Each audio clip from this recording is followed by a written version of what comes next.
Life has never been easy for the poor in Brazil, and the high inflation makes it even harder. As the prices went up, Maria Jéssica's family is among the many who had to change their eating habits to adapt to these challenging times. Porque tem custo de luz, de água.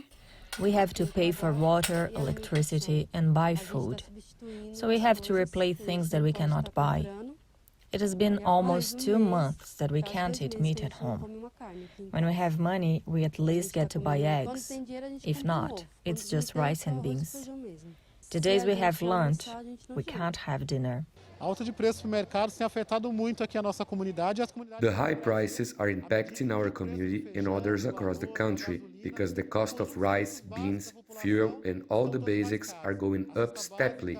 So we see that the problem of hunger is getting worse in Brazil. Last month, Brazil's inflation rate reached double-digit 12-month highs for the first time since 2016, surpassing 10% in September, according to the IPCA 15 Consumer Price Index. Besides the increases in food prices, fuel costs also went up, mostly because of the high devaluation of the Brazilian currency.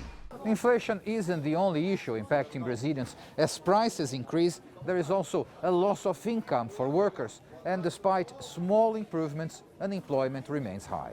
Inequality is going to increase because due to this inflation, the poorest are those guys that are suffering the most. And the richest, obviously, they are suffering. But the problem is that inflation is much more related to the basket of goods of the poorest, such as food, as we said, natural gas, oil.